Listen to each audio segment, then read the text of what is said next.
pulls itself. It's because of how short and frequent you can run it, which is where Varian, for instance, kind of falls in the same department. It's like, yeah, you can stop my taunts all day. The problem is every cooldown you have to stop it is much longer than taunts itself, and the frequency is what makes, you know, that composition more forgiving. Yeah, I can't wait to rewatch that game and try to count that down, because you'd see a cleanse, you'd be like, okay, but taunt was shorter, and then you'd see a void to stop a ley line. It's like, okay, but ley line is shorter. Yeah. So in the end, teammate still able to clutch it out, but it was an amazing try by Superstars to stop that. It does put Superstars down 2 games though in the series. When we come back from this break, game number 3.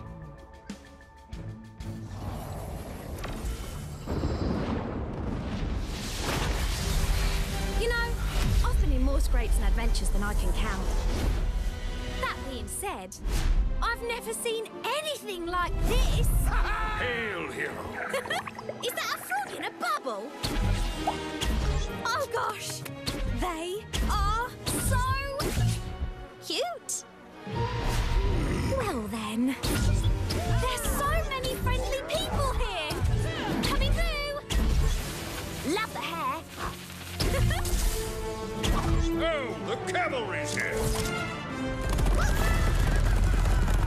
This place is awesome! I found some Vikings! Wow, you're big! The name's Tracer, and the Nexus could always use more heroes. Ah! Not funny!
Superstars very nearly had the solution to the Varian Medivh puzzle figured out, but in the end, after 30 minutes of Battlefield of Eternity, teammate still took the victory, now putting them up 2-0 in this best of 5. It is putting them ahead, and you know, I think we started today with a bit more of questions on where does teammate fall. It still feels a little bit harder to gauge, but it does feel like Superstars was definitely the limit. That, you know, that's where they kind of draw the line in terms of the strength. They do seem better than Superstars for sure. I mean, obviously they get the wins, but their play does seem more formulated, calculated than that of Superstars. So I would expect even this third game to go into their favor, but Superstars has put up an amazing games. Like, honestly, they really have. They have, and we'll see where the next game, where Superstars can put an amazing game up, will be. It's Brax's Holdout. This is not always gone great for Superstars, no, Braxis. They are 2-5 as a record on this battleground, whereas teammate are 5-2 on Brax's Holdout. Superstars feels like they're just one right click away from figuring out how to play Brax's Holdout, but they've just never managed to get there. You know what I mean? They realize it's going to be, it's a map that they're going to have to play, especially in part 1 when North America adored it. And you could see the thought process in a lot of the drafts where you're just maybe one major hiccup and you're like, you know, right there, that. Yeah. When that happens, like, it's just not looking too good for you guys. And if they have made improvements and they are getting better at it. It's just, it is weird because it just feels like you're like, man, if you could just switch one thing in that draft, I feel like this game would be so much better for you. Draft 1 was Chen. Yeah. Draft 2 was the Sylvanas to counter the split push, Yes. which granted, things started out pretty well, I but they personally lost. loved it. Yeah, they lost some kills, and that was the problem. Is they lost kills early enough on that they couldn't control the rotations and the laning phase. They needed to be able to win that harder. Yeah, no, I actually really like their Sylvanas adjustment. I feel like they didn't maybe play it perfectly to be able to come back from it. But yeah, there was a lot of misplays that led to them falling too far behind. And even in part 1 with less crazy drafts, it just felt like they were just one pick away, some rotation away, you know? It just never fully worked for them, but it's also, it's not like it's terrible.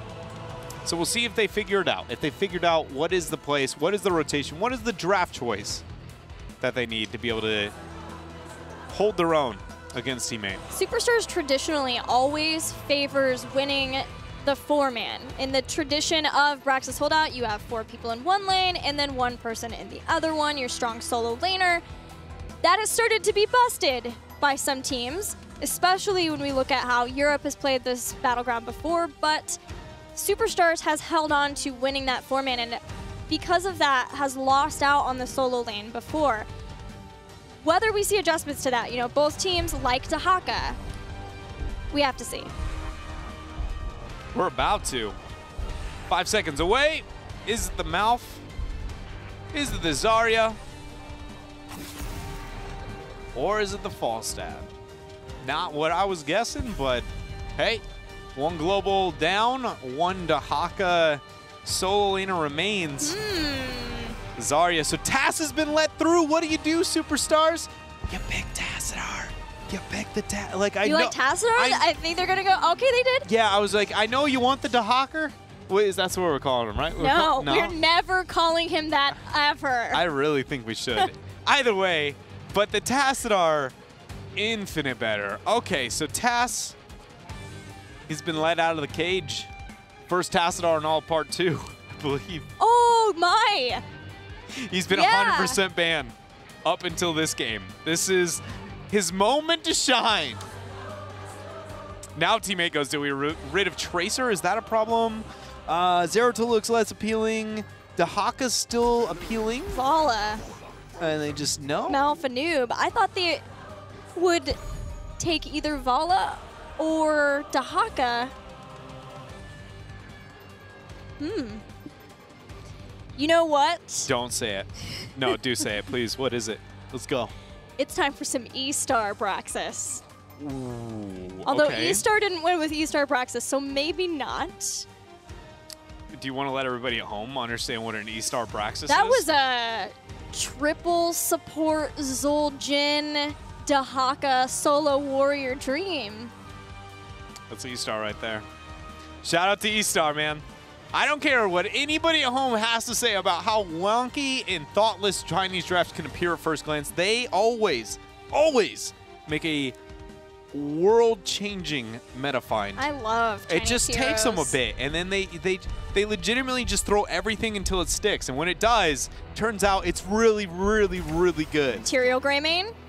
Ario Vala. Yeah, those were givens. They seemed like it, but they took a bit, you know? I felt the same way. I was like, all right, well, these next 2 picks have to be that, right? But they lost with it in game 1, so I figured maybe they pull away with it.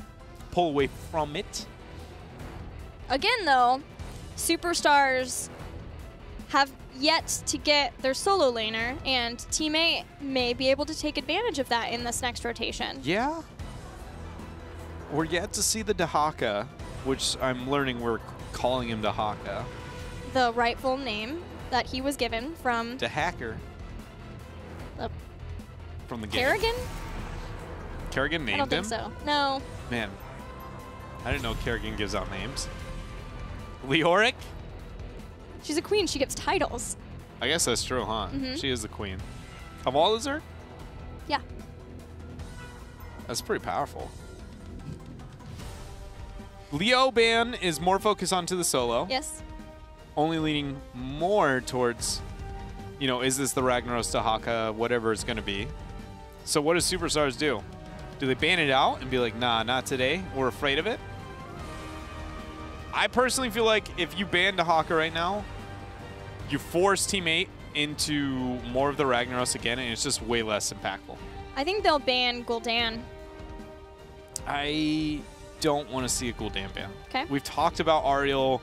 Hey, like, Gul'dan is awesome, and he is scary, and he is good.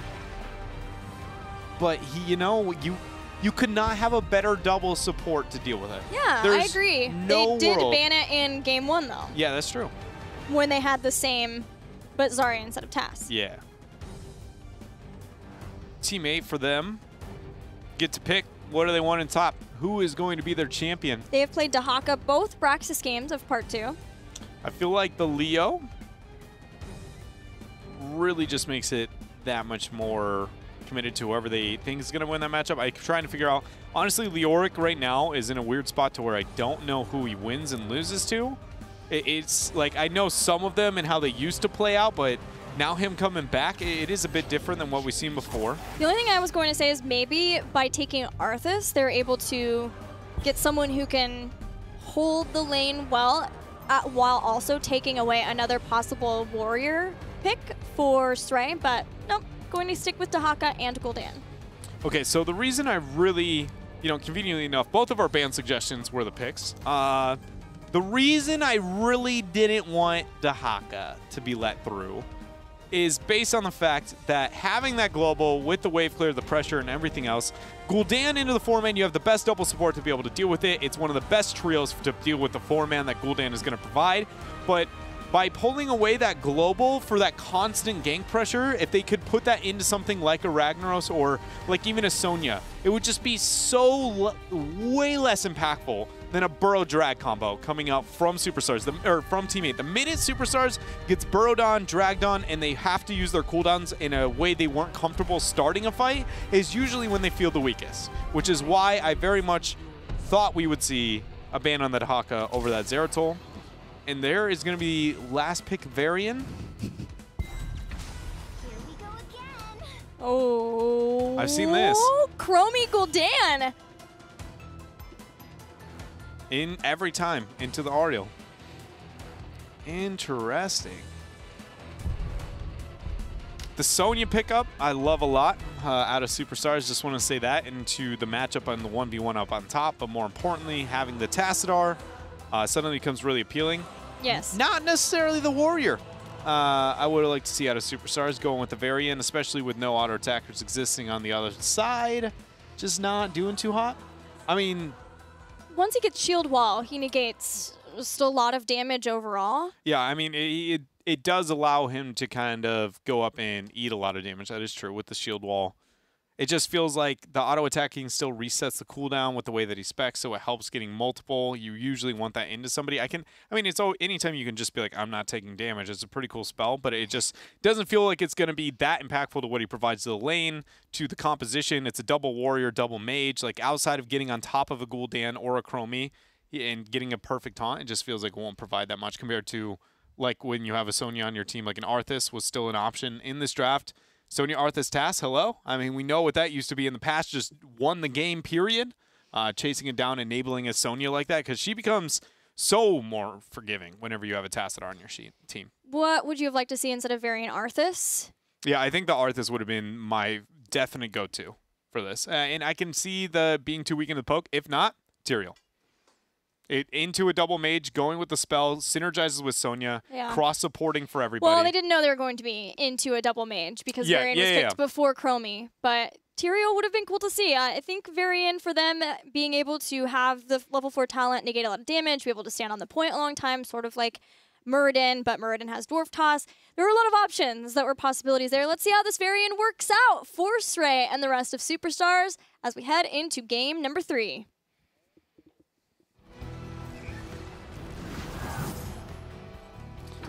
We are, in fact, going to figure out how it works out here as Superstars is down 2 games in this best of 5s. Not too much is on the line here other than teammate restoring themselves, holding and furthering the distance from the top 3 in the rest of North America. But other than that, no crucible death on the line or anything of the like. Superstars would love a victory here over Team 8 because they do play against No Tomorrow on Sunday. However, No Tomorrow did lose their series versus B-Step, so it's less of an issue for Superstars than if No Tomorrow had won. Yeah, that could have been terrifying. You would have walked in and been like, do we have a chance at beating these guys? Because they look like a whole new team here. It's going to be a 3-2 split once again for Team 8. Makes a lot of sense for Team 8. The first time we saw the 3-2 split here in North America, it was with Chromie. Thanks to Gale Force Esports draft and approach to this map.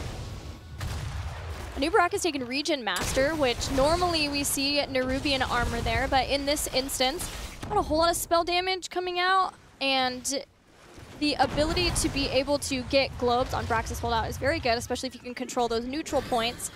Just trying to make sure that he is as tanky as he can be. Looks like Varian actually going up top to be able to baby Superstars lane matchup. It's a question of, you know, what's better, I guess the Tassadar or the Varian, but they're going to choose to send the Varian purely based on that. This trio is considered one of the deadliest 3 together. Man, even 2 versus 2. Oh, the Fell Flame did not take out Srey. Now Goku's trying to get back too somehow. Both of Superstars members stay alive in the top lane, but they are low. Wonder if we'll see adjustments made after how that turnout took place. He's like, I need help up top. And then Srey's like, I got you. And then quickly they're like, no, run, run, run. This is not our place. This is not where we belong. The trio on bottom, though, has been holding their own. Going to be able to pick up a front, at least a turret. So the teams seem to be mirroring one another. It's nice to see Shando's clarity from Malfurion, given that there are 2 mages that Malfurion's hanging out with, being able to give a little bit extra mana when he does give Innervate to his teammates.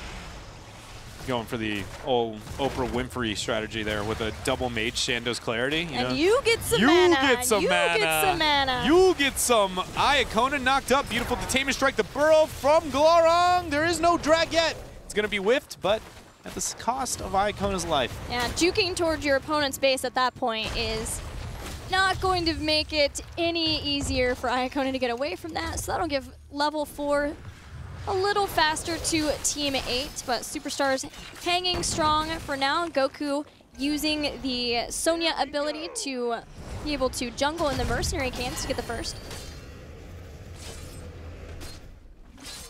I'm going to have to do an entire case study on North American rotation soon here, because it's really interesting what we've done with this 3-2 and how we decide to play. It seems like we agree that the 3-2 split's a thing. We just don't know what way. What is the best way when it's the most appropriate.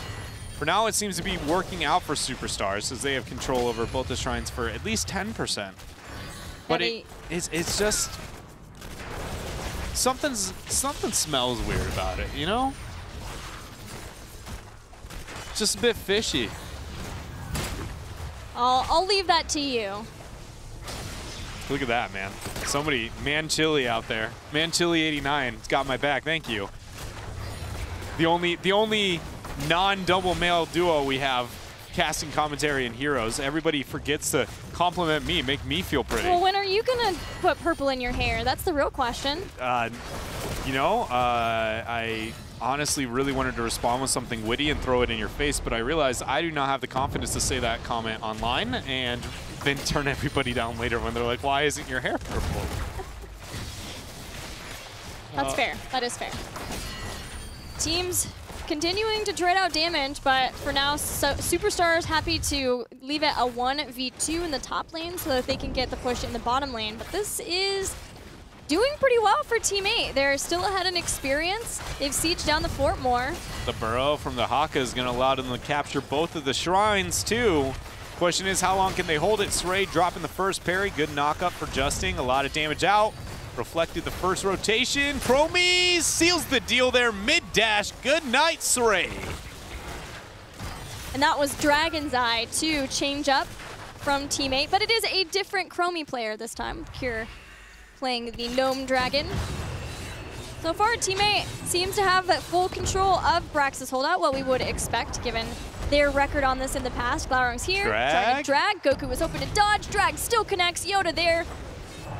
Can he get the spin? No, he cannot. I thought, all right, so Goku actually just did something that I kind of want to talk about, but it is going to be a little obscure. So give me a moment here. All right. Yep. I'm hanging in. Hey, okay. So when you juke, when you're on the retreat and somebody's ganking you, when you juke, do you have a first thought of, is there a better place to juke early, later? Where do you drop the juke? Well, you're watching to see if you can spot when he's going to do it, right? But if you cannot predict the animation, what is the best place to juke? Right Tell there, us. dude. Second time in a row. Okay, so right Behind the wall? on the wall. Yeah. Because there is only, like, no, you cannot miss that skill shot. I know your coding in the game will always be the same, clicking through those sidewalls. If you're sticking to one, it will 100% you are going to walk on this pixel. But if that is where everyone waits to throw their skill shots, it is the closest to 2 areas you'll ever be. It's the most restricted on your motion. It is the last position before you go to your turret. It is the area people are going to throw skill shots. If you got to juke once and only once, always right next to that entrance. I'm not kidding. It just is a surprisingly unknown thing, I feel like, to most of our audience, and apparently, you know, depending on the position and the timing, some of the players. Dread, you may have just single-handedly been able to liven the experience up of Hero League. Thank you. Oh, man. Dr. Dread Everybody's coming in for landing. Yeah, there we go. That's how you juke. I mean, obviously, there's a lot that goes into juking. Yeah. I mean, a lot that goes into it. Up and down, left, right. But if you... There's the cardinal I was direction. serious. There's just basic directions. No, but if you can only do it once and only juke once, I want you to try that. Okay. Seriously, it is... I guess I just didn't realize that it may not be that well known. Twilight Dream's going to be used, and Srey is still somehow alive. 20 seconds later. There's no fort here, though. What did Superstars get out of Srey buying time there? Well, they rotated down to defend the Zerg faster, and they may get a kill on Yoda. They do. They even get the interrupt. Nice. That was So I thought. interesting. That was a weird reaction. I've never seen that. The auto interrupt after getting, wow, animation canceled there. By the way, we are Yoda-less for now. Heroic-less is going to be Superstars, as we can see with their passiveness around the objective itself. The Zerg Rush here still sitting at the 50%. Yeah, this is rough. Superstars have a lot of area damage, have a lot of clear, but keep taking damage from this Chromie. Just, you know, look at where every CC is thrown. Every skill shot is all in that chokehold. All on the corners I was told to do. I'm just saying, take a minute to appreciate the frequency at which skill shots are thrown in that area. All right, we're going to practice this. Next time there we have our play. There was 5 alone on that siege. 5, all on that corner. You're not wrong. All right, I'll keep a mental note. I'll get the tallies going. The next major team fight around something like that, we'll do it. Superstars are out of options, the 2-level deficit, so they are hoping upon hoping to get a team fight. They did not lose a keep. That is everything for the next phase. They need to get back some presence in the lanes. They need to catch up in experience so that they have a way of being able to take team fights. If they're not going to invade and take some now. Justing, anchoring, sees Superstars stepping in. Justing gets, Srey gets Glaurung. He pops the adaptation. He will be able to heal himself up. There goes the Cocoon. Detainment Strike is there. Boss has been aggroed, though. Oh, and no. the members of Superstars are just eating the damage. Oh, that is about worst case scenario for Superstars, but at least they stay alive. So not quite the actual worst case. And we're back. We're looking for the reinitiation. Things have reset. Bud sitting at 50% in the HP department, but he does have that Twilight Dream. Hosi took a bit of damage. Faye with the slowing sands. There goes the Burrow. There goes the Dream. 1 already dead. 2 with the Chromie from Cure. And they are not done. Bud, though, might end up losing his life to Goku. Sonya's doing what she can. Crystal Aegis as well. Goku does take out Malfurion, but pays for it with his life. At what cost with Iacona slowly running away? There are skill shots upon skill shots available from Justing, and as they get 13, Team 8 wipe Superstars on Braxis holdout.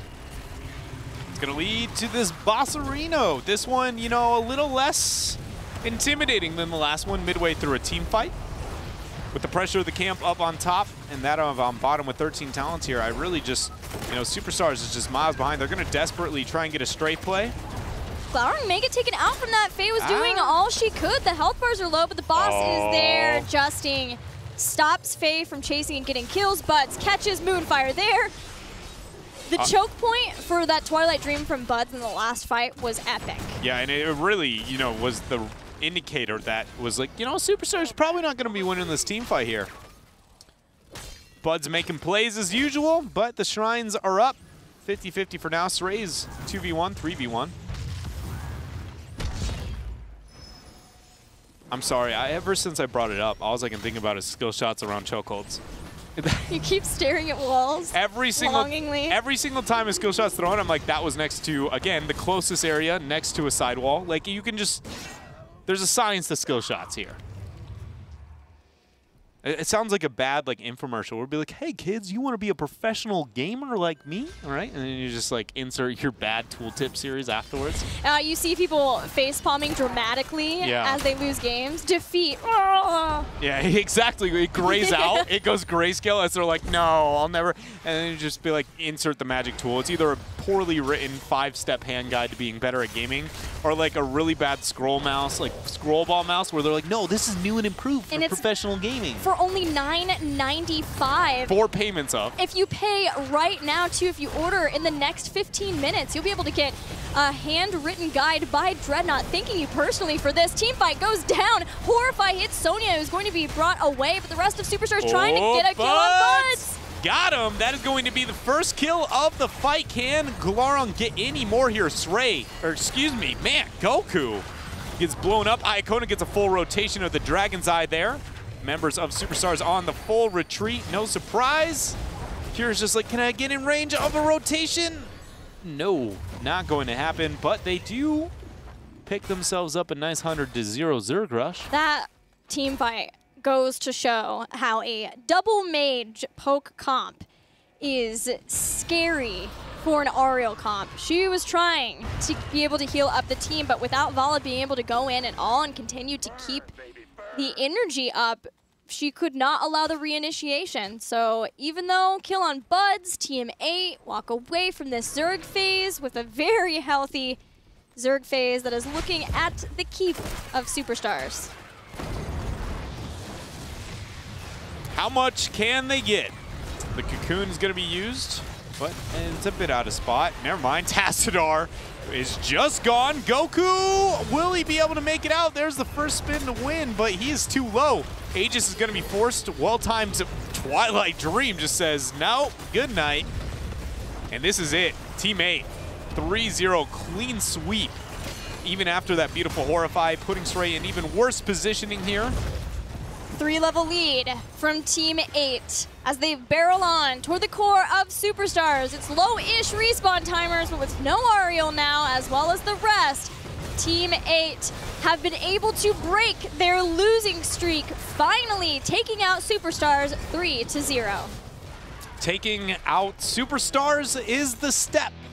Team 8 needed to maybe break the momentum, the downward momentum they were experiencing before terminal velocity, but now, you know, it just feels like you hit the net, but was it where you wanted to be? I think is the biggest thing for me. Because Team 8, after being, we got to remember, Team 8 was the #1 team according to the Western Clash. They had the highest placement out of any team in all of North America, meaning that we should be looking at them as like as deadly as Tempo Storm, you know, if that still is going to continue to hold true.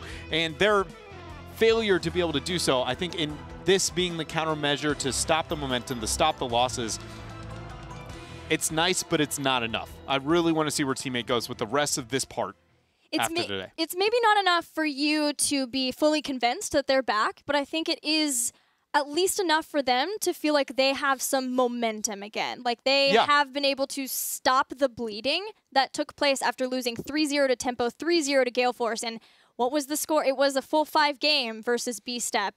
And B-Step we know is on the rise too, so at least for Team 8, it's a starting point. Yeah, it is. But again, it kind of leads to, what does that even mean? Because a lot of North America is just so hard to gauge in terms of the value of these wins coming out from Team 8. You look at the group of players and Team 8 should be like, yeah, we can confidently get that win. They got it today, but, whether or not they go home totally ecstatic, I can see them kind of just being like, yeah, we wish you can't ask for better results, but we wish, we weren't in the position that we are. They're playing with the sub. They're able to win 3-0. Now Team 8 gets to take a breather. They don't play another series this weekend, but they will be playing at Team Freedom on Friday, another up-and-coming team. How do you think that series will go? I mean, Freedom, they've been doing okay. They've been making the changes. They've been stepping themselves up, and they've been more consistent in Part 1. That is, really satisfying, but it's still a mountain to climb for them. Team 8 is still, I would say, pretty far ahead, especially after this win, winning against Superstars with a sub and it being a dominant 3-0 makes me feel like, Freedom's got a lot to prove in that series. Glaurung now being able to lead his team, Team 8, to victory. We got to see his Medivh play. Again, a little bit of Greymane play too. Thoughts on how Glaurung was performing this series specifically? Glaurung in this series, I feel like did a lot better than he was doing in weeks 1 and 2, Part 2. It did feel like, especially when he wasn't on Glaurung Heroes, was not nearly as impactful or almost sometimes out of place. Like on the Dahaka, we saw him in the last game. He did a lot better job, but it feels like he's stepping it up compared to the beginning of Part 2. Yeah, we know that there's a lot that he has to do for the team, being the shot caller too. But speaking of Glaurung, we've got him here to congratulate him on the victory. Hey, Glaurung, congratulations. I know that you guys want to be celebrating, but thanks for joining us for an interview. The first thing I'd love to ask you is, you guys have been putting Yoda and even Prismaticism sometimes more on warriors. So talk to us about some of the role changes and why you've been doing them. I think, honestly, on the current patch, I think warriors are really strong. And, from my perspective, shot calling on warriors is a little bit more difficult. And I think, Priz and Yoda, they're really talented, flexible players. I think they do a better job on those heroes than I would if I were to play that position. So lately, we've just been fluctuating that around a little bit and testing the waters and see how it feels, I guess. And are you guys happy with the results so far from that? So far, yeah. I think at the beginning of Part 2, it was really disappointing. I let my team down because I took a 2-week vacation. That was really irresponsible. But we've been practicing really hard, and I think things are starting to improve over time. Scrims are going really, really well now, and I think we're starting to hit our stride again. Hopefully by playoffs, we'll be back in good enough form. But, yeah. That's great to hear. So with that mentality of obviously, taking them maybe the break, responsible or not, it's not me to judge. So it's just more of what does that mean for your team today after the wins and getting that? Does that suddenly make everything okay and everybody's like, we're good, we had a minor bump and it's okay? Or is it more of this is just merely, I guess it feels like it didn't gain you guys anything after the win against Superstars? Frankly, my opinion on our position is the rest of the HGC matches, win or loss, it doesn't really matter for us. We have secured our playoff spot. What matters is developing momentum and regaining confidence in a real situation, real matches. There's a big difference between tournament games and scrims, and I think it's really important for us to win so we can ride the momentum going into playoffs. But for us, our only goal is to become as strong as possible for those playoffs, because right now, first seed, very, very small chance we could still secure it, but it's pretty much unattainable. So we want second seed going into the playoffs. All right. Glaurung, you guys are facing Team Freedom next week. Any thoughts on that matchup you could give us? Team Freedom's been doing better, it seems like. They took a map off tempo. I think that's pretty impressive for them relative to last split. So I think it'll be a good match, but I don't really have very many thoughts on that matchup yet. Okay, cool. Well, congrats again. Good luck with your preparation of that match. Shoutouts time. Okay, first of all, Priz was having internet issues, so I'd like to shout out my boy Kier. He's a really talented player, just won Heroes of the Dorm, and he decided last minute, he had no idea he was going to be subbing today. So, we just let him know. He instantly came and played. So, I'd like all of you guys to follow his stream, Kier_Hots on Twitch. He's a really good player, really good streamer, consistently at the top. You guys should check him out. Awesome. Thanks and congrats again. No worries. Kier did an awesome job. He did. He did. He performed well. You know, like I said, exactly what you would want for a support, or for not so much a support, but a sub. Because a lot of people underestimate what it means to be a sub in competitive HOTS right now, honestly, because a lot of the times, if you're good enough to be a sub, most of the time you're good enough to just be playing on your own. And Kira is one of those players, don't get me wrong, and he's obviously working on that right now, but the fact that he's just so comfortably willing to, you know, join in, get the job done, because it's weird, because you want to lead and help them better their team, but you don't want to mess anything up either. So you're like, give me the hero. I'm going to do my best. Hopefully it works out. And I feel like he did about as good as you could ask. Especially playing with a Medivh. We've talked about the coordination that has to come in there and willing to, the first game at play with Glaurung's Medivh of everything. So great job, Kier. Shoutouts to you. Looking ahead now, let's check out what Teammate has left in their schedule, because that first win was important, but they're looking... They want to continue that trend versus Team Freedom, and then they'll have Naventic and No Tomorrow to look forward to, trying to get as good of a spot as they can for playoffs. Yeah, that is, you know, things are looking up for the future of Teammate, not only with the win that they were able to get here over Superstars, but with the schedule. Things have settled down a bit for them. Yeah, they have Gale Force and, most importantly, Tempo Storm out of the way already. Yeah. That's generally what teams are wanting, to make sure that they can either just skate through that as fast as they can so that they can have momentum, because it is just so important for a team, especially a team like Teammate. Yeah, and it's even more important for them, right? Just because, again, they're one of the few that can even compete with those rosters, which then makes it one of those, like, now that if we can hold it true that they win out the rest, a lot of it's going to be momentum, which, you know, Glaurung just admitted was very focused on. You know, the fact that they get those teams that should be wins for Teammate really could help them. And unfortunately for Superstars, another loss. They are not too close now for Crucible range. They are still fighting for playoff seeding just as much as the rest of the teams, but it is at least on the horizon. You know, it's in the back of their minds that should things change, there's always the possibility, because it's Team Freedom and No Tomorrow who are underneath them, both teams who have had this sort of inconsistent, sometimes very strong, sometimes not so strong. Yeah, it has kind of furthered the limbo of the middle ground now. It has clarified a bit more of, you know, the top three once more after that win. But, yeah, the middle of the pack has only gotten that much foggier, you know. Yeah. It is kind of amazing, because after the first couple of upsets, I was like, all right, you know, that's a big deal, and it'll have some implications, but I didn't think it would be this, like, just kind of like, I don't know. You know, I have my own personal judgment of where they fall, but whether or not the teams perform at that level is a completely different story. Well, we'll see how Superstars is faring tomorrow when they take on No Tomorrow. After the break, more HGC coming at you.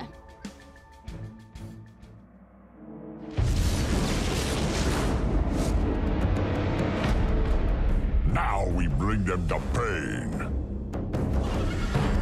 Deep within the forests of Lordaeron lies the kingdom of Zul'Aman and its zealous guardians, the Forest Trolls. During Azeroth's second war, the Amani warlord Zul'Jin struck an alliance with the Orcish Horde in order to eliminate the Trolls' ancient enemies, the Elves of Quel'Thalas. But their pact would not last. With the Horde's defeat, Zul'Jin and his kin returned to the forests. Now, drawn into the Nexus, he still seeks a way to enact his terrible vengeance.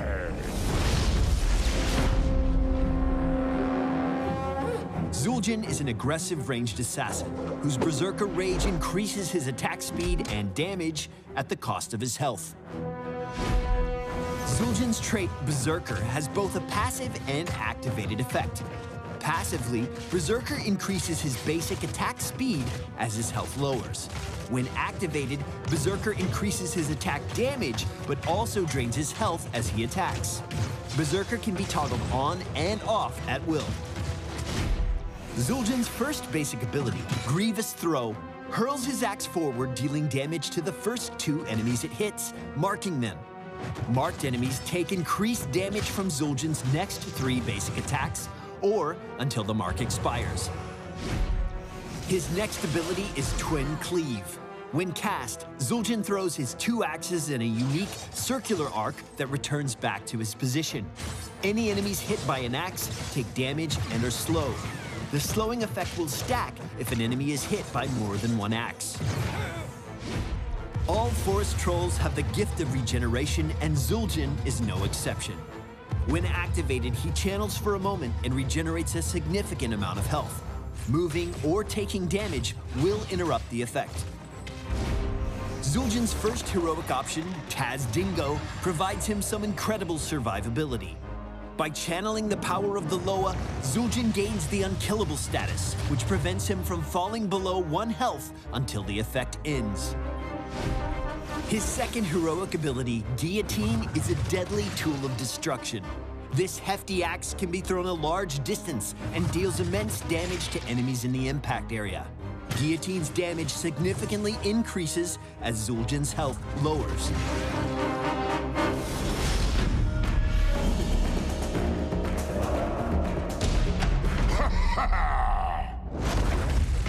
Zul'jin lives and fights on the axe's edge. Activating Berserker increases his attack speed and damage, but costs a small chunk of his health for each of his basic attacks. At low health, Zul'jin dishes out a ton of damage, but does so at great risk to his survivability. Don't be afraid to pull back and use regeneration to reclaim some much-needed health. Both of Zul'jin's heroics play directly into his health pool. At low health, Guillotine's damage increases significantly, and a well-placed throw can take down multiple heroes at once. Taz Dingo can be used in conjunction with Berserker, leaving Zul'jin at 1 hit point for an extended period, maximizing the strength of his attacks. Zul'jin is a strong solo laner, and his ability to ramp up his damage can easily bully enemies out of his lane. Use Twin Cleave to chase them down. Hurl his axes forward and watch as your enemies run right into your slowing blades. Leverage heroes that can shield, like Medivh, Tassadar, or Zarya, to make aggressive plays. Try pairing up Zul'jin with Lieutenant Morales, and have her keep your health steady as you take full advantage of your Berserker trait to tear your enemies to shreds. You want axe? Zul'jin, Warlord of the Amani, is ready to enter the fight, whether you want his axe or not. Make sure to leave us a comment to let us know what you think, and you can always subscribe to Heroes of the Storm here on YouTube or around the web if you want to keep up to date. We'll see you in the Nexus.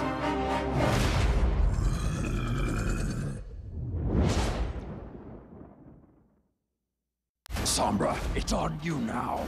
I'm all over it.